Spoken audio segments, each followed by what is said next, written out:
Hey guys, what's growing? It's Heather at Bush Poppy Farm. Today I'm gonna get some work done out at the farm, and then we're going to try to finish building the fence for the chicken run.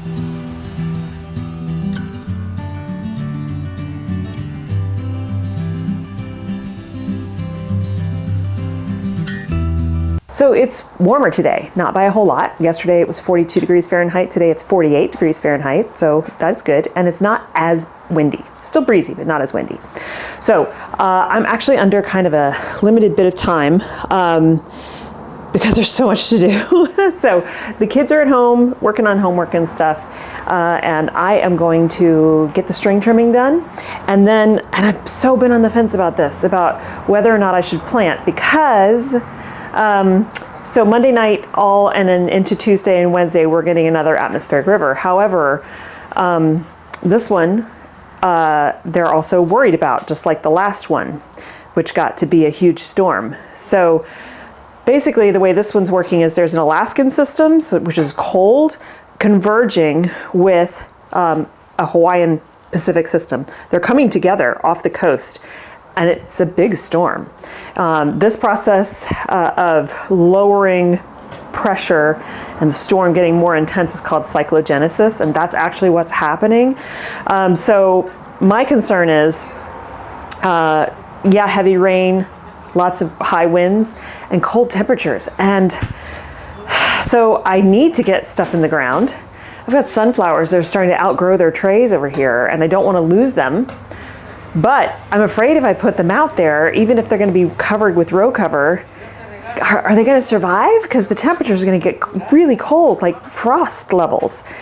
I don't know what to do. Part of me says go ahead and plant them because they're not doing any good sitting in here. But the other part of me says, well, maybe next Thursday you could plant. I don't know. We just keep, these storms are coming weekly.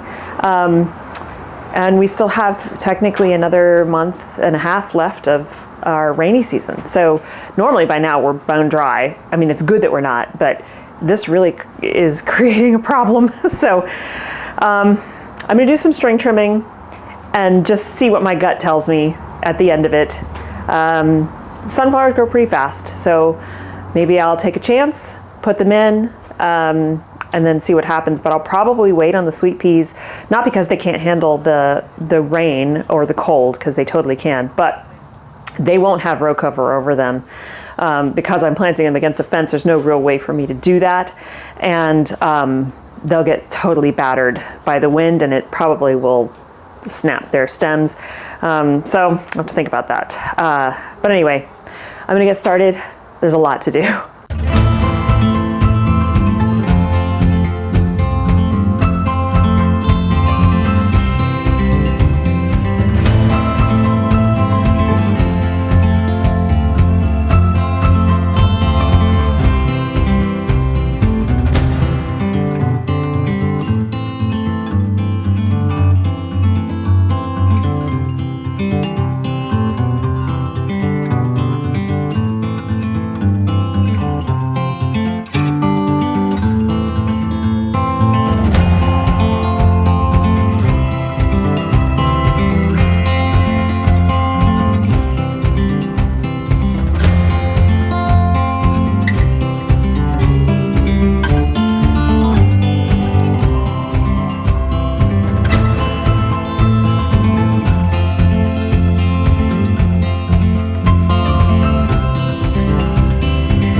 Well, that's done.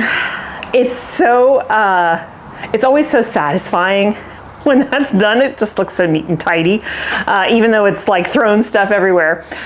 You will notice that I did not wear a respirator or an N95 mask. That's because where I was string trimming actually doesn't have any poison hemlock. I encountered one tiny one, but I was far enough away from it that I don't think that's going to cause any problem. So I think I am going to plant. I've got time. I'm going to give it a go and get the sunflowers in at least in that middle row, covered with hoop and row cover. I think they're going to be okay.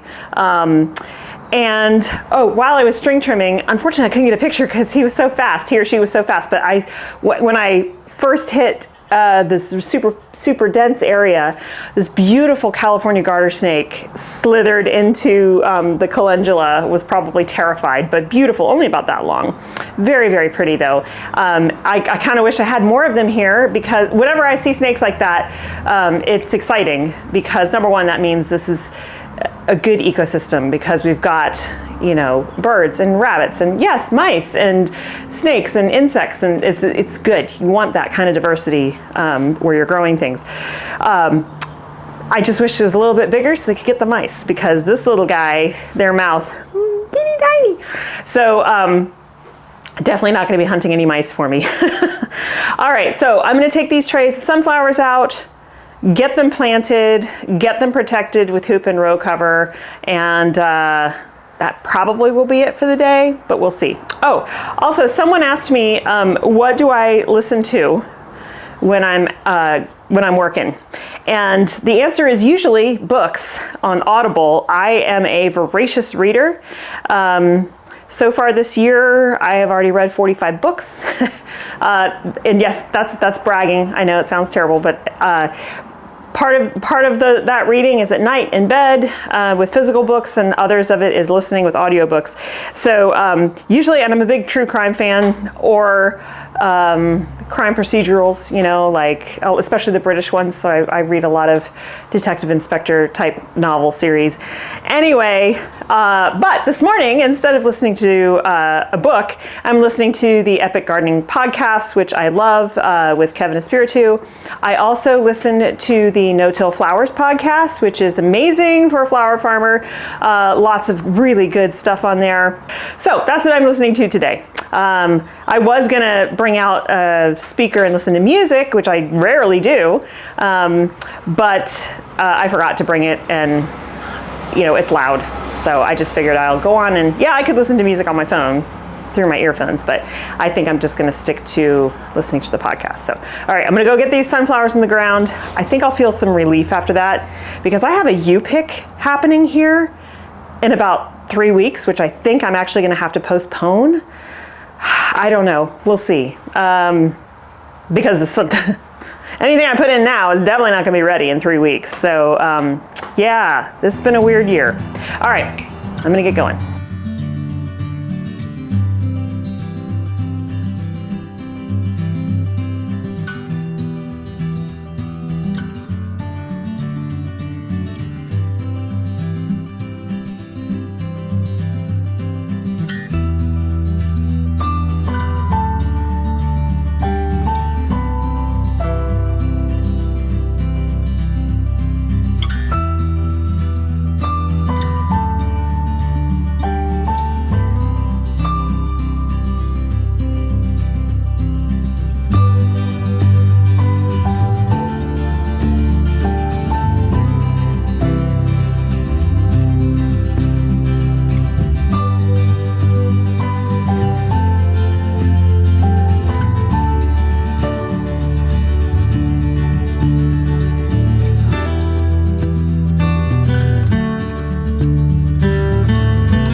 I know I'm backlit, but the wind is coming from behind me and I'm trying to shelter the microphone from the wind so you can actually hear me.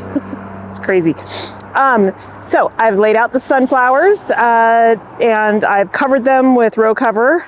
Hopefully those boards will be enough to hold them in place. I might actually steal some bricks from the bed over there and put them on top as well because we're going to get high winds, but that should protect them. Row cover gives about 5 degrees temperature boost, 5 degrees Fahrenheit. So, you know, they should be okay. And they'll definitely get plenty of water over the next couple days. One thing I wanted to say about sunflowers, these sunflowers are single stem sunflowers. They are, there's 3 successions there, so a week apart. The ones on the far end are the oldest ones. They are the Pro-Cut White Light variety.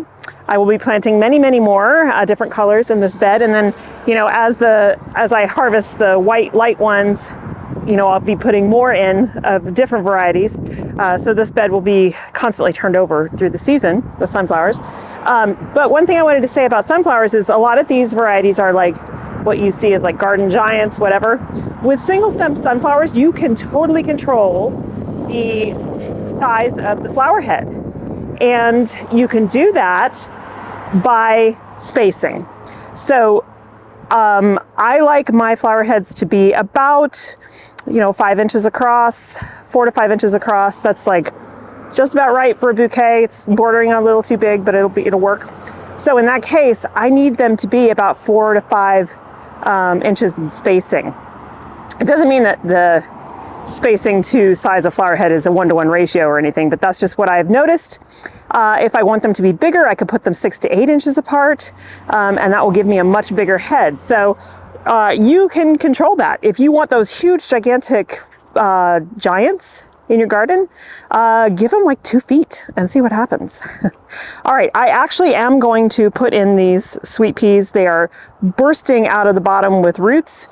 Of the bottom of the cell trays. So I'm going to first bring some compost, put along the fence line. Even though the soil here is good, I'm still just going to top it up. That'll give me a better substrate to plant into, and then I'm going to get these guys planted.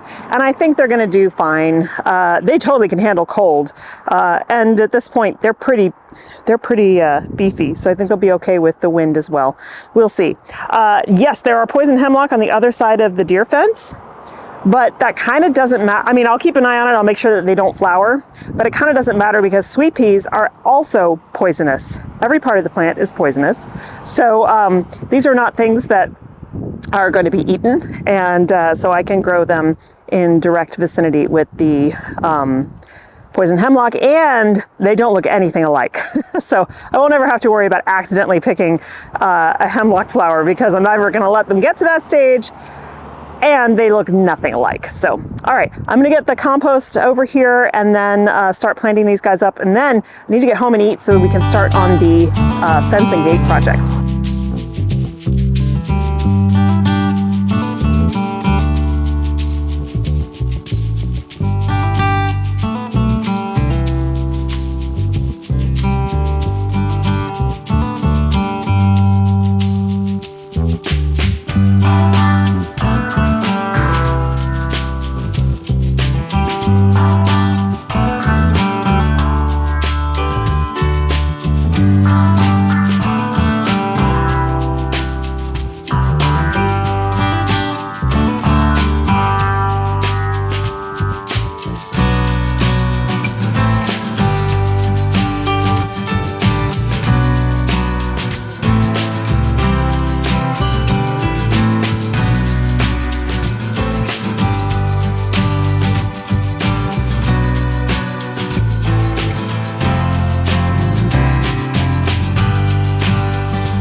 So the sweet peas, most of them anyway, are in. I still have this tray here of really beefy looking sweet peas. I think those I don't know, I'll find someplace, maybe along that fence line over there, but the daffodil bed, like I had initially said, that would work. I still need to weed over there, but these guys are gonna have to just stay in their tray until I can get a chance to do that.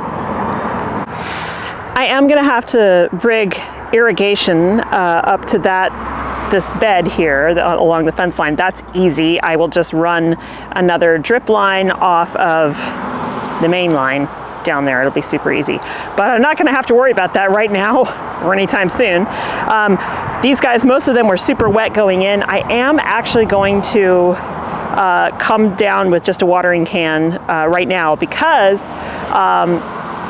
tomorrow's a sunny day, sunny, windy day, and so they kind of still need some water because even though we're going to get a bunch of rain on Monday, it's still like 2 days away, and that would be a recipe for just having them desiccate and die, and that would be stupid. So I am going to go ahead and water them, and I need to, I turned on the taps for this row, the sunflower row, so these are valves that I put on the head of each of the drip lines all over the farm, and you can turn them on and off. So those are off on that bed, and they're off on the bed behind me, and I've turned these on so that when the irrigation does kick on, which it still does because it's not smart enough to know that it's raining or not, I don't have one of those systems out here, it will water this bed only, which is what needs it because of the sunflowers. So I'm actually going to go click that now because most of those were sopping wet when I put them in, but a few were kind of dry, and I just want to make sure that they have enough water to get, just like the sweet peas, to get through till the rain comes. Okay, now the wind is coming from the north. So crazy. It was from the south 20 minutes ago. All right, so I'm going to wrap it up here. We are going to work on the gate this afternoon, the fence and the gate this afternoon, but that'll be in a different video because this one's already going to be long. So I'm going to go home and eat. Thank you so much for hanging out with me today, guys. Keep your fingers crossed that the weather, the new storm, doesn't destroy what I just did. But I certainly am happy to have string trimmed all that. It looks so much better. I love it when it looks neat and tidy. All right, thanks again so much for hanging out with me, and I hope you have a wonderful time in your garden, and I'll see you in the next one. Bye.